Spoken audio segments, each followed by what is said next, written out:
یہ خوارج کیسے بنے، تو اصل میں یہاں 40 سالوں میں جہاد کے فضائل تو بیان ہوتے رہے،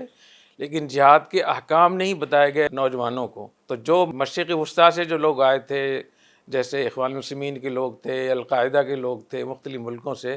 تو انہوں نے اپنے نظریات یہاں کے نوجوانوں پہ بہت زیادہ مسلط کیے، اور اس کی وجہ سے یہ جو گیپ تھا نظریاتی لحاظ سے اس کو انہوں نے فل کیا، اور بہت سارے لوگ جو جہاد کر رہے تھے ان کو یہ بات سمجھائی کہ نہ سرحدوں کا اعتبار ہے، نہ اسلامی ملکوں کا اعتبار ہے، اور ہمارے پاس ایک خلیفہ ہونا چاہیے۔ ان تمام حکمرانوں کی نفی کر کے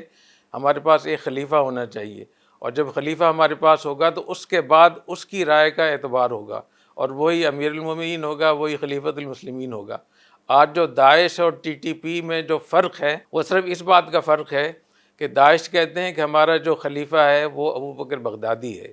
اور یہ جو ٹی ٹی پی والے کہتے ہیں یہ ہمارا خلیفہ شیخ ہبۃ اللہ ہے۔ اس پہ ٹی ٹی پی اور داعش کے آپس میں مناظرے بھی ہوئے ہیں، 6 گھنٹے کے اس میں مناظرے ہوئے ہیں۔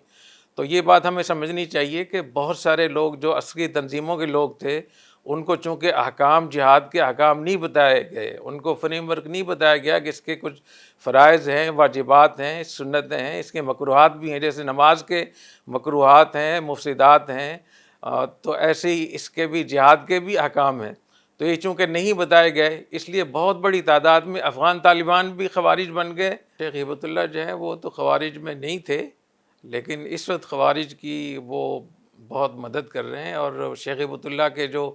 10-12 ان کے جو مشاورین ہیں جو ان کو چلاتے ہیں، ان میں سارے کے سارے وہ خوارج کے نظریات ہیں، اور وہ پاکستان کی فوج کو بار بار مرتد فوج کہتے ہیں اپنے میسیجز میں، اپنی گفتگو میں۔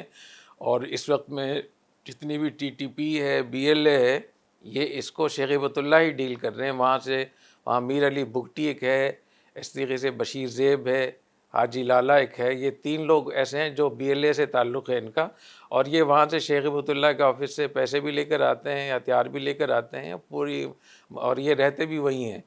اور آنا جانا بھی ہے ان کا بہت زیادہ۔